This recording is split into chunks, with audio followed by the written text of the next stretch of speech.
Good to see you, Len. Good to see you. Happy almost Father's Day to you. Thank you, to you. And keep up the good work. Appreciate it. Thank you. Father's Day never gets the attention Mother's Day does, but that's life. It won't. I don't know if we deserve the attention the moms get. We don't. The florists lose a lot of money. You have to be fair, so you give the fathers. Honestly, it's the truth. The moms, dads love their kids. I love my kids. Yeah. The moms will give more. Yeah. The moms do, you know. They give up their life. You may or may not give up your life. You probably would. But You think it through. The moms don't think it through. Exactly. That's the truth. Yeah, maybe. Yeah. Oh, really? Yeah. You know that's what it is. Yeah. I was just thinking about it the other day. I wonder why the tocos. So they deserve the flowers. Yeah, and it supports the economy. Ultimately, you want the economy to be supported. Yes. Good. So we had technical difficulty. So we're doing this in two parts. Good. 2 parts is good. Two You know, I've parts seen is some good. interviews, Yeah. and they do a second round, like a week later, because you have a chance to think about what you say and go back to things and maybe have some different assessment. Yeah. So, Perfect. ready? Perfect. So we had spoken about people's lipid profiles and about what causes them to have heart disease and what that means. And now I wanted to talk a little bit more about sort of the advanced diagnostics. So let's go there. In terms of the longevity world today, there's all these longevity panels and things that people are trying to look at to get a leg up and to understand earlier what might happen to them. And we have things like the Lp(a) and ApoB and those types of blood measures. So can you tell us about it? Sort of what are they? Why do they matter? What can you learn? So I'll take a step back. What you said in part 1. It's always important to have a system and do a similar system every time and not to skip steps. Because if you do a more complicated step before a simpler step, sometimes you miss something. So as we said before, you do your basic blood work, your basic lipid profile, but now we have a thing called advanced lipid profile. And the goal of all this is to see who is at higher risk of developing coronary artery disease or atherosclerotic heart disease and who you want to intervene with the modalities that we have for prevention that we'll talk about soon. So the advanced lipid profile is very important. The regular lipid profile, which you've had for many years, has a basic cholesterol, LDL, which is the bad cholesterol, HDL, which is the good cholesterol, and VLDL. What they have, which makes no sense why they still have it, is a ratio. Because a ratio doesn't tell you anything, it's just a ratio of the cholesterol to the bad. You can do that on your own, but they have it. So let's, for a second, what can you tell, how far can you go with the basic lipid profile that people look at now? Sort of what does it tell you? If somebody's okay and if they just need to look more deeply, what as a cardiologist, what is the most that you can get out of that basic profile? The basic lipid profile is basic. And and this is based on criteria which we have for 30, 40 years of longevity. If your cholesterol is below 200 and your LDL is below 100 and your HDL is more than 45, there's a very good chance you're going to be fine without medication. If the lipid profile is abnormal, then I would repeat it fasting with an advanced lipid profile. And what the advanced lipid profile does, it gives us the same lipid profile, but it gives us some other risk factors. The things most important I like to look at is the LDL subtypes, something called apolipoprotein B. There are like 4 or 5 different apolipoproteins, but the apolipoprotein B is similar to the LDL. And there's a thing called Lp(a). And there's a theory of what causes atherosclerotic heart disease, which are inflammatory markers. And that's the thought of what leads to plaque buildup. So what inflammatory markers we look at is something called C-reactive protein and homocysteine, and there are other markers you look at. And the important thing is when you get this back, you have to look at all the subtypes and see what the trend is. None of these are perfect, but as we mentioned earlier in the interview, the people with a strong family history of heart disease, especially at a young age, and their siblings or father or grandfather, these are people we want to be a little more aggressive with. And these are the people we want to understand the subtypes.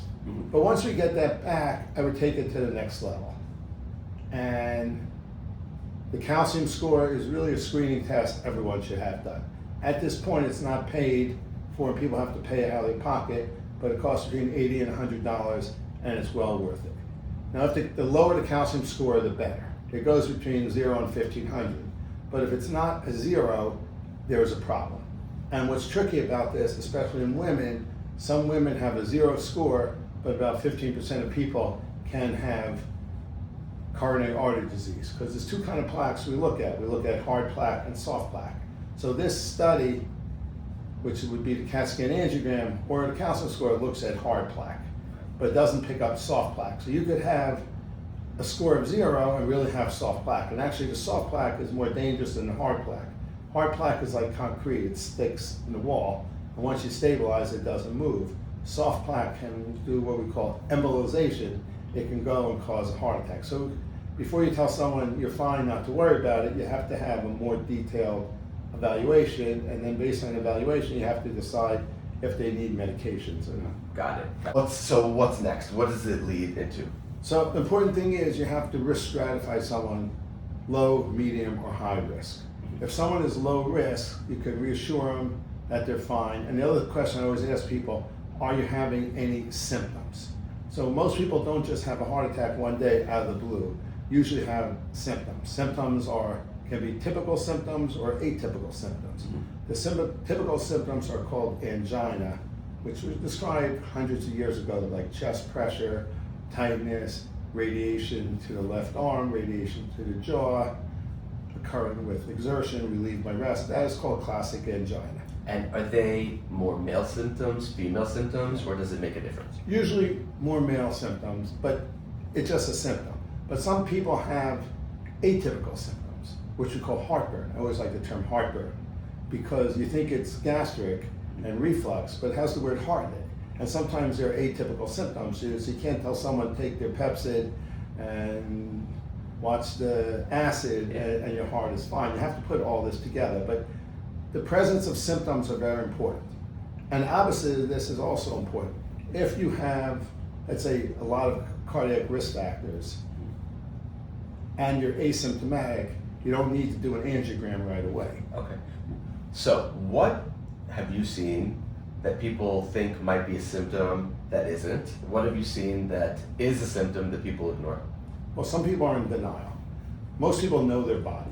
And it's called unstable angina, meaning if all of a sudden there's a change in your symptoms, I take that very seriously, whether it's a typical or an atypical symptoms. But someone starts having symptoms, and you don't know until proven otherwise, you have to throw a book at them and make sure it's not heart. And before you reassure someone to have an endoscopy and colonoscopy and see your rheumatologist and do other causes of non-cardiac chest pain, you have to really be sure you test them properly before you send them on the way. Because I always say cardiac trumps all the other fields. And the reason cardiac trumps the other fields is people die from this and people get disabled from this, and this is treatable. But you want to pick it up before there's a heart attack rather than Friday night in the ER when you have an acute closure of your artery. Right. All right, so we were back at diagnostics. All right, so as you increase, you said you go from basic to... So basic I would do, like we said the other day, you start with the history. It's basic, but it's very important. But you have to take a real history from people and explain to them, you have to let me know how you're doing. If there's ever a change in your symptoms, that's very concerning. It doesn't necessarily mean there's a heart problem, but you have to take care. Next, you check the blood pressure, you check their vitals. Basic is EKG, which has been around over 100 years. The problem with electrocardiogram, it may be normal and you may have a lot of blockages. It only shows up abnormal after there's been a cardiac event. So for people who don't understand, what does the EKG show exactly? What can you learn from that? An electrocardiogram, it's either EKG or ECG, depending on British or American. It records electrical pulses. You see what your heart rate is, and you see certain formulas, some called the QRS component and the T wave. So someone has a normal EKG, that's very good. Now many people have an abnormal EKG, doesn't mean that they have heart disease also. You have to look at it in more detail. But someone who has an abnormal EKG, it stays abnormal. So the first thing I would ask someone is, do you have an old one to compare? But sometimes, like if you're applying to the military or applying for the police, they look at you because you have an abnormal EKG and they want to exclude you. But it's non-specific, so you need more testing. The other testing I would do would be an echocardiogram, which is the ultrasound of the heart, that shows how the heart muscle is pumping, it shows how the valves are, and a stress test. Now, there's several kinds of stress tests. What I usually do is a plain exercise stress test. I found in the past the nuclear stress tests were not that helpful. So stress tests they're an interesting concept. So let me explain what I know about it and you can correct me. Okay, here's how I understand it. The human body is a system, including the cardiovascular system, and it can be okay under normal circumstances, but that doesn't mean that you're going to be healthy and be able to perform long term or under certain conditions. And the way to know how well it's working is to put it under a stress, a literal stress that makes it perform harder, that makes it more difficult for that system to work. And as you increase the level of stress, you see what might fail, and then you can treat it. Is that basically? I think that's basically good. I'll give you an example. Let's say you walk up, let's say you're in the Empire State Building, and there's 110 floors. So for you walking up all those flights of stairs, your heart has to do more work. It's what we call supply and demand.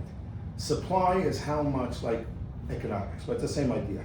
But it's what cardiology is all about. Supply is how the blood vessels, how much flow is going through the blood vessel.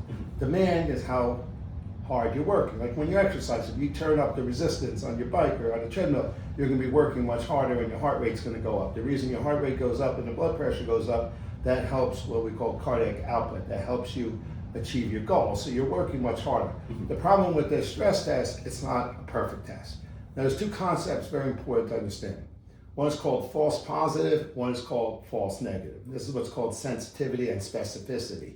So a false positive means your test looks abnormal, and then when you do more detailed testing, you're fine. And a false negative is that you did well on the test, but you still have a lot of blockages because these tests are not perfect. Okay. So in the past, we coupled the stress test with other kind of imaging. We used to do what's called nuclear imaging, which shows the difference between rest and exercise if there's enough flow. But those also have had a lot of false positives and false negatives. And to me, it was very upsetting. You tell someone, you know, you have a lot of blockages, you go for the heart catheterization and there's nothing there, or to tell the other guy you're fine, then 2 weeks later they have a heart attack and they say, listen, I went to you, I trusted you, and you told me I'm fine, and I wasn't fine. And I said, you know what, unfortunately that's the limitations of the test. So false positive, false negative, equally bad. Right. Equally bad, and you're trying to triangulate by doing and false negative is even worse because you're reassuring someone they're fine and they can have a problem. Mm-hmm.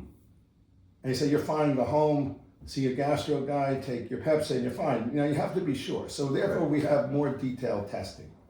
But no one test is perfect. Okay. There are other kind of imaging, some called PET imaging or MRI imaging.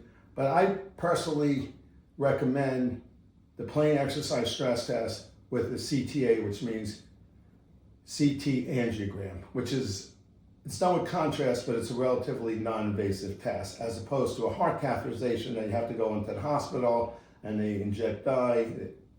And you do it either through the arm or from the leg, but it's much more invasive. Okay. But if the stress test looks good and the CAT scan angiogram looks good, you have relative reassurance the person is fine. And basically what the CTA does, it gives you an anatomical picture. So anatomical picture is very important because you see how much plaque there is. And again, very few people have zero plaque. Mm-hmm. We discussed this before. They did autopsy studies of people killed in the war or murdered at 20 years old and they have some mild plaque. But if there's not an obstructing lesion, 60 to 70%, or if they're not having any symptoms, that tells you now's the time to turn the clock back. Okay. Interesting. You said that it gives you a visual representation, an actual image. What would people see on it? How would it look to someone? Well, it's a shadow. The artery is a tube, and sometimes the tubes are wide open, and sometimes there's shadowing, showing that there's what we call luminal irregularities and narrowing. And where is it looked at exactly on the body? You know, of the heart. It's called the coronary arteries. Let me just explain it to you because it's a little confusing. The heart sits like this, and there are 3 arteries on the surface of the heart. They're not inside the heart. Okay. But those 3 arteries provide all the blood flow to the heart itself. So when one of those arteries, one's called left ear descending, which is the most important one. That's called the widowmaker. Then there's the circumflex. Then there's called the right coronary. So there's three main arteries. The right coronary is on the back wall of the heart. That's a single artery. You have something called the left main, which is one artery, and then it branches off to the left anterior descending and the circumflex. But when you start seeing plaque there, you have to decide whether you need to intervene or not. But if someone's stable and not symptomatic, this is the time to be aggressive with the risk factors that we spoke about before. And so if you're going to have some kind of cholesterol break-off, is it coming from a vein or an artery closer to the heart? Can an event be triggered from a different part of the body? How would you gauge for those things? So let me talk about this briefly. There's a difference between artery and a vein. Artery are high pressure systems that send the blood out of the heart.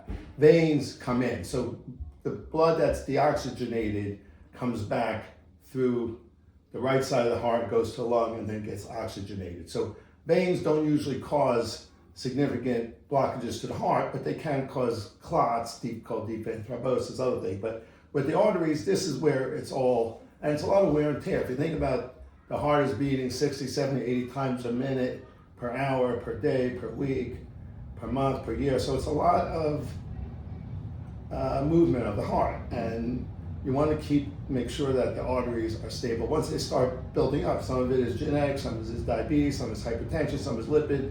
We've learned from the Framingham study that I spoke about before, you can save lives and turn the clock back by aggressively treating this and stabilizing the plaque. So the game with the heart is basically making sure that the arteries are as clear as they can be, or that the plaque is hard and not going to break off. And stable. So what tells us how much plaque there is if it's stable, and what can people do about it? All right. There's one other test I want to talk about, Yeah. which is actually very interesting. It's a newer test called Clearly. Sometimes when you look just at the angiogram or the CAT scan angiogram, you only see the percent of blockages, but you don't know what type of blockages. This Clearly test, spelled Cleerly, they can do it at the same time as a CAT scan angiogram, and it can actually look inside the artery. During heart catheterization, there's a thing called IVUS, intravascular ultrasound. You can actually look at the type of the plaque. And this Clearly is something new, which I find really exciting, because sometimes you have a mild blockage, but you have a dangerous kind of plaque. Sometimes you have a significant blockage, but it's not unstable. And sometimes, you don't want to put a catheter in and mess around with something that's stable. So this is a new test that it's done during CAT scan angiogram. People need it, but it gives tremendous information. And it's a visual diagnostic. Right. But this actually looks at the plaque. The CAT scan angiogram just gives you a shadow as to how much plaque. So, people who really have significant risk factors, I recommend it Clearly. Mm-hmm. It's an expensive test, but it's covered by the insurance. But if you really want to know what's going on, the Clearly is a great test. So let's say, I just want to ask a question by age groups, in a sense. If you are somebody who is in your 40s and you're worried, you have a family history, and we talked before about that being a big thing. So let's say that you have a family history of heart disease, you're in your 40s. What tests would you recommend for that person? And if you are in your 70s, what tests would you recommend, or are they the same? No, it's a very good question. There's a thing called Bayes' theorem, B-A-Y-E-S theorem. It's a simple concept. What is your pre-test likelihood of there being heart disease? So if you have someone 90 years old, the pre-test likelihood of heart disease is very high. If someone is 20 years old, with the same exact story, if someone is 20 years old, the pre-test likelihood is very low. You still have to test them. So depending on the risk factors and how concerned you are with the story, you have to be more and more aggressive. But again, as I said before, the worst thing a physician can ever do to someone, not because they're a bad guy, but to tell someone who's really at high risk that you're fine and there's nothing more you can do, you really hurt someone. Mm-hmm. And it happens to everyone, it happens to me, and you feel terrible. So the goal of all these new tests are the people that you are concerned more about, and the people with a higher likelihood of disease. You want to really aggressively find out what's going on, soft plaque, long plaque, soft plaque, hard plaque, as well as advanced lipid profile to see what medications they need, and then a year or 2 years later, you can retest them. And I just want to say a word about this.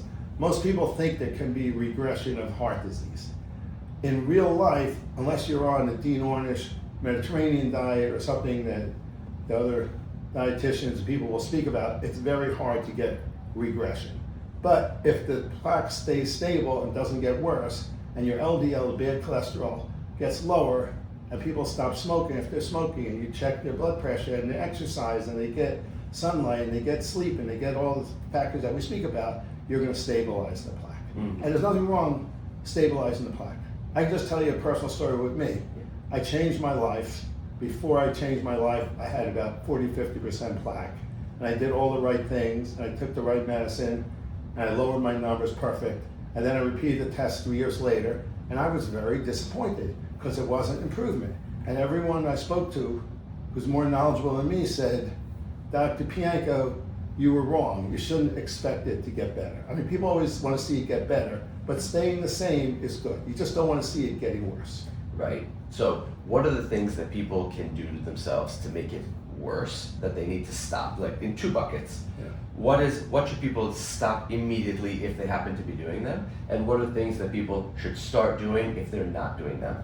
The most important risk factor, which is we spoke about before, it's really well controlled, is stopping smoking. But anyone who's still smoking is out of the game because it really is toxic to the blood vessels. So if you're smoking, you're done. It's not even worth seeing a cardiologist. If you don't take serious attention to yourself, and smoking for heart disease is just one thing. There's cancer, Sure. But in our society, more and more people have stopped smoking. I rarely see someone smoking. But whenever I see someone I know smoking, I'm a little aggressive. I say, please stop smoking. It's really bad for you. What about other things? What about alcohol? Or what about marijuana? Or what about other drugs that people might do? Not that they're good or that they're bad. Do they have an impact on the heart and on cholesterol? That's a very good question. And the answer is everything has an effect. And everything is multifactorial.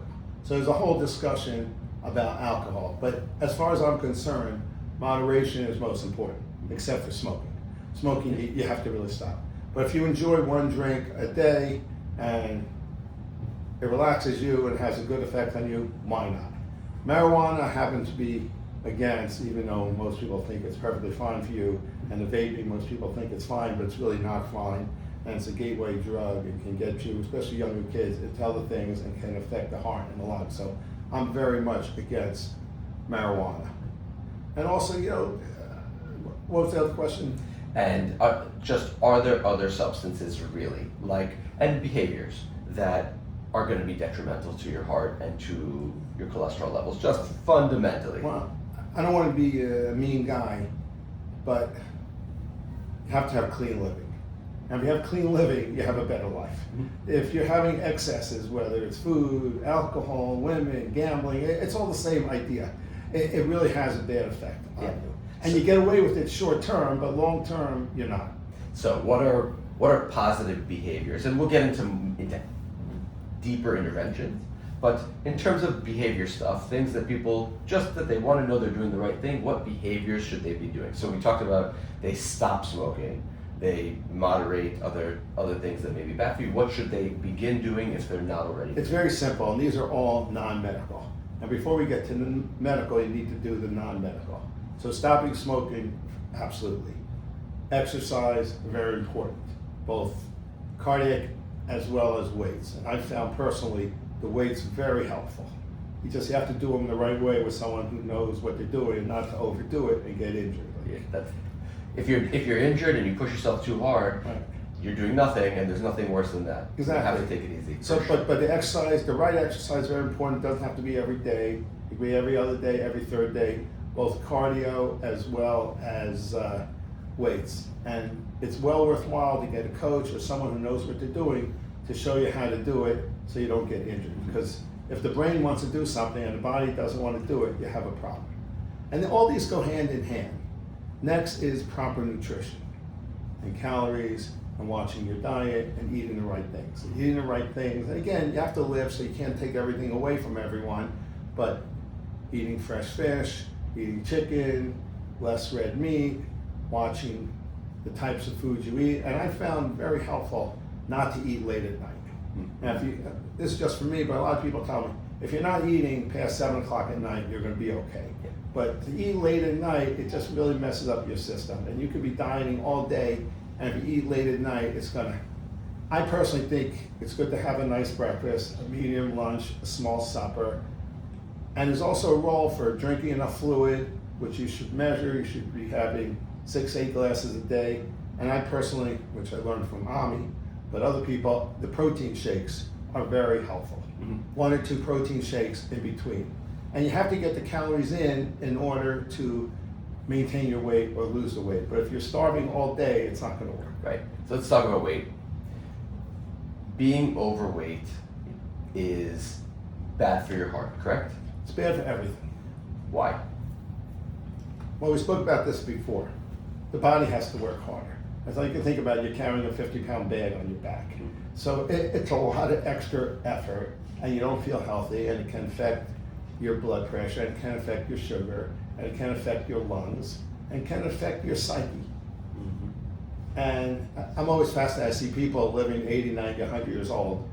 90% of them are thin, and they've been healthy living for many years. They don't just wake up one day, and it's just natural for them. Being heavy is such a risk factor, and it's preventable.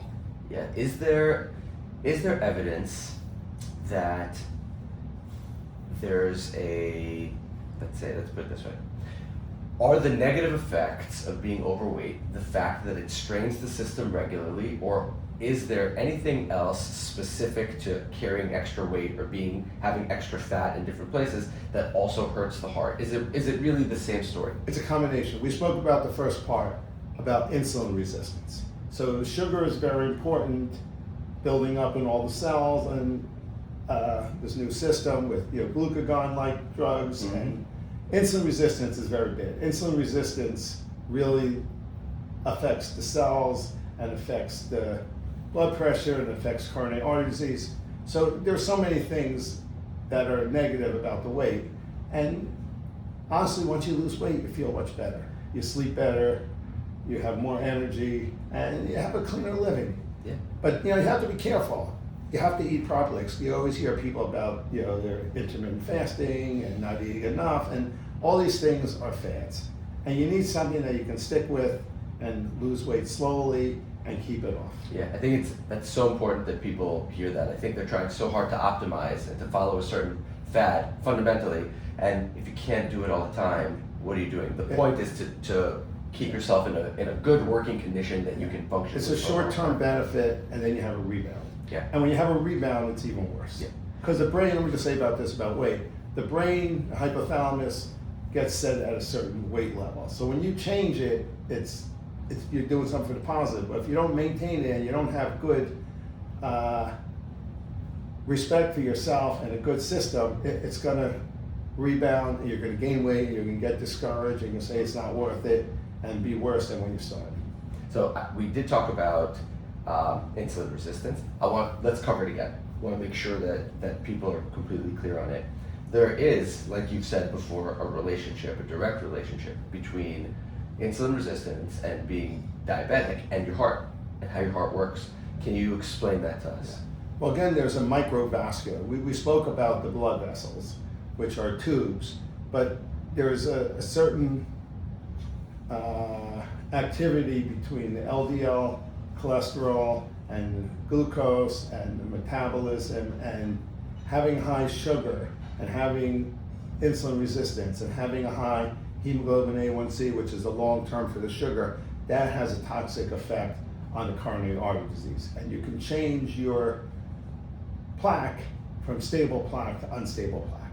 And when that happens, that's the most dangerous thing in cardiology. And again, there are many other things besides cardiac, but the insulin works on the entire body. There's theories about Alzheimer's. That's why the GLP-1 inhibitors work for so many things, because they work on the insulin mechanism and resistance, and it helps the liver and the kidney and the brain and the heart. So you get benefit all across the board, watching what you're eating the right things, and getting your sugar and A1C in proper range. I definitely want to cover that again, but first, quick question comment. Some people might look at their HbA1c, at their blood sugar, and say, okay, I know it's not getting great, but this is something that I've heard is reversible, and I'll get to it. I want to be clear, it's doing long-term damage whether or not you reverse it. People need to start immediately. Is that correct? These are the risk factors we look at, the LDL and the hemoglobin A1C. And when your normal is 5.7, you're 5.8, 5.9, 6.1, that's a risk factor. That needs treatment. First you start with diet, then you can do metformin, and then I would go to GLP-1 inhibitors right away. That's to reverse the toxicity as well as to lose weight, and that lowers your blood pressure, and that really stabilizes you. But people are afraid of the GLP-1 inhibitors because there's bad publicity, but honestly, they're very safe, and most of the side effects are temporary, gastric, nausea, vomiting, diarrhea. Rarely there are more significant side effects, but there's always a question how many people you have to treat to save one person. And certain drugs you have to treat 500 people to save one. But with these kind of drugs, you have to treat just a small number of people and make a difference, and you can monitor it. And if you have a side effect, you have a side effect. Yeah. So for people that are afraid of the GLP-1s, more and more research is coming out that these things are almost miraculous, not just on weight and appetite directly, but on all other aspects of the body. Instead of focusing on the negative side effects, can you tell us what are the positive things that it works on beyond weight? Yeah. But before I get there, I just want to say, and there's a new innovation. Up until now, we've had these as shots once a week. Now, both Ozempic, which is semaglutide, and Mounjaro, which is tirzepatide, they have an oral version, which you have to take every day. So I happen to like the intramuscular version better because it's simpler, but the people who are afraid of them, you can try the oral version. And one other word I want to say to the audience, at least for Medicare population, Medicare people, usually above the age of 65, starting July 1, the price is going to come down.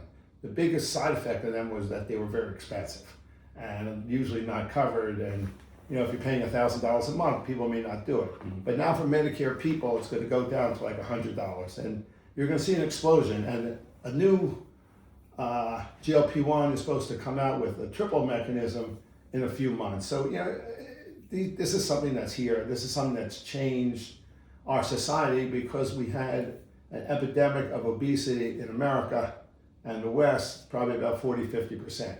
And people starting to take care of themselves better make the difference. Yeah. So, and I want to reiterate, people may hear the name GLP-1. There could be some confusion. They hear the name GLP-1. Then they also hear semaglutide. Then they also hear, tirzepatide. So there's different words associated with them. Fundamentally, what are the three now that we know categories that people use? In what order should they go through, and what does each one do? All right, that's a very good question. The answer is I don't know. But Ozempic, which is called semaglutide, it's the first one that came out. So usually, up until now, I started with Ozempic, and sometimes it worked, and sometimes it didn't work, and then if it doesn't work, I go up on a higher dose, and if it doesn't work, I would switch to tirzepatide, which is Mounjaro. Now, I spoke about this last time. Wall Street and Main Street understand that the tirzepatide is probably better. Mm-hmm. So if you're taking the trouble of being on the medicine and it's getting covered from your insurance, you might as well use the better agent.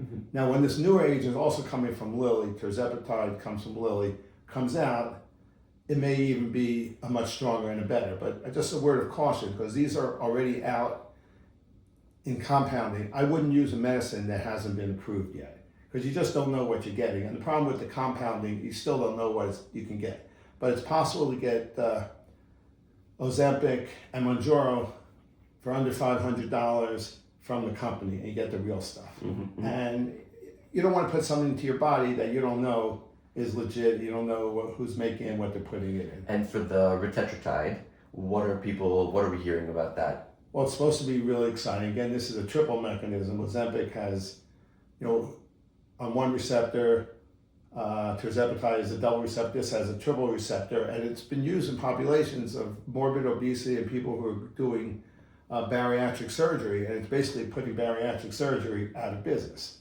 But it's not for everyone, and I would start something that's been proven first. Like we have a lot of medicines. The first medicine comes out, gets perfected a little, and the second or third one's a little better. But you don't want to do something that's new till there's, hundreds of thousands of people using it, because you just don't know. Even though they're similar, they may be different. And you don't want to be the first one trying something. And you really don't want to use it till the FDA approves it, because you don't know what's going to be. So, going back, people think about these as weight loss drugs, and they do that. They absolutely do that. What are the other benefits that we're seeing? Because I think that some people might hear it and think that there's hype or think that there's rumors, but there's evidence that these medications are extremely powerful in working on other systems. All right, let me explain this. It's actually changed. So these are not listed up until now. Ozempic, which is semaglutide, and Mounjaro tirzepatide, they're not listed as weight loss drugs. They're listed as diabetic drugs. But as I told you, in July 1, there's going to be a change. Ozempic has, it's really the same thing, semaglutide, but it's coming out as Wegovy, and Mounjaro is coming out as Zepbound. So if you write for those ones, you'll qualify to have it paid for under your insurance based on weight, based on your BMI more than 25. So it's a lot easier to get a BMI greater than 25 to qualify for the drug than to show your hemoglobin A1C is 6.3. So even though it's semantics, as of July 1, for weight loss, not for diabetes, you use the other one, which would be Wegovy for Ozempic and Zepbound for Mounjaro, and those will be approved at $100 for weight loss. Amazing. And $100 for what? What do you get? How much? A month's supply, at least to start. So the pills, as I said, you have to take every day. The shot you take once a week. But again, you have to, I always start in a small dose, see how people do, see if they're nauseous, if it works. If it doesn't work, they come back and you slowly titrate the dose. But just give you an example, Ozempic starts 0.25, then you go to 0.5, then you do 1, and then you do 2 milligrams. And the pills start at 1.5 to 4 to 9.4, I believe. Mm-hmm. That is, the Ozempic and Wegovy. The Mounjaro, which is tirzepatide, that starts, you have more gradations. So it starts 2.5, 5, 7.5, 10, 12.5, and 15. And most people, probably 82% of people, if you're watching what you're eating, you're going to lose weight. Mm-hmm. But the people who are not losing weight on them, either they're not following the program or they would be a good candidate for the newer drug. Right. And again, just getting something covered, because you don't want to get stuck with a $1,000 bill. These other ones, which would be Wegovy and Zepbound, they're going to be covered based on the BMI, which is the body mass index, which is the weight. So these are actually indicated for obesity, as the other ones, even though they're the same compound with a different name, those are for diabetes. Mm-hmm. And so now I really do want to hammer home the benefits of these medications. There's almost this general understanding in society, and I think it's fair, more or less, that when you take a medication, it comes with a downside, right. A big downside. Now, all of a sudden, we're coming to classes of drugs that are being developed where it's almost the opposite. They're almost longevity and wellness medication to some degree. What is it that the semaglutide is doing for people in terms of their overall health? Well, I'm explaining it like this generally. Before you do anything, you have to weigh the risk versus the benefit. For instance, you're crossing the street. What's the benefit? You get to the other side. What is the risk? You get hit by a car. But if the benefit is much greater than the risk, it's worth it. So with any kind of medication, you have to say what are the side effects and what are the benefits. Because if you go to the pharmacy, you'll get a whole printout of thousands of side effects. Some are significant, some are rare, but all these things happen. So you have to say to yourself, what is the risk, what is the benefits? Let's talk about the GLP-1 inhibitors. And one other word I want to say. People are sometimes embarrassed when they lose weight, and their friend said, how'd you lose weight? Were you on medication? Because people think it's cheating, but it's not cheating, it's medication. And you do it for your health. A lot of people say, no, I went to Weight Watchers, I was some people don't want to admit they're taking it. which is, it's your own, just like people at bariatric surgery don't want to admit it. But you see someone lose 100 pounds, they did something significant more than going to Weight Watchers for the last. Yeah, and I think people do need to understand that it's becoming extremely normal, that there isn't a stigma around it, and that a lot of the talk in performance, in terms of athletics, in terms of bodybuilding, in terms of sport performance, athletes are starting to use this, and there's a question of whether or not you are natural in a sport if you're using these types of medications, because they're so powerful and they have such an effect. So that's exactly the point. So I'm trying to tell the audience here, this is not cheating. This is not something to take a shot that you'll hit 500 home runs when normally you hit 10 home runs. This is for health. And actually, I like seeing on TV the commercials, Serena Williams, Charles Barkley. Like Charles Barkley to me is a hero, but he had always had trouble with his weight, even when he was a great player. Mm-hmm. And you see him on the NBA after game show, and he looks great. And he couldn't do it without the medications. So many people need help for weight loss. And these, even though they've tried hard, they know what to do, all the right things. So the medicines help. So the benefits, we'll do the benefits and we'll do the side effects. The benefits are, it works. It works on your metabolism. It works on the pancreas, which we spoke about, the insulin and glucagon. It works on the brain. As we spoke about before, there's a signal that the stomach sends to the brain when you've had enough to eat. That's called portion control.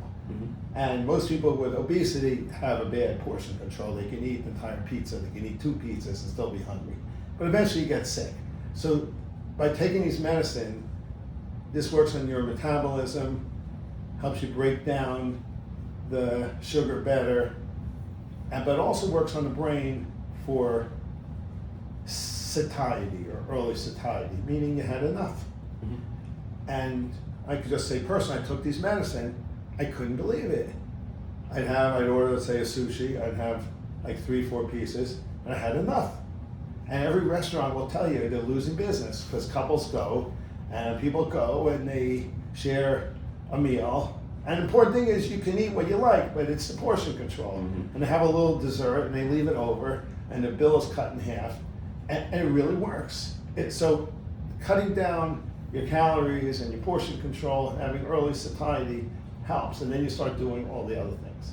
And the other benefits are, there's cardiac benefits, neurological benefits, kidney benefits, liver benefits, and many other benefits that we're still to see. But there are so many studies showing that these are safe, helpful medicine. Yeah. But like I said before, there's side effects to everything.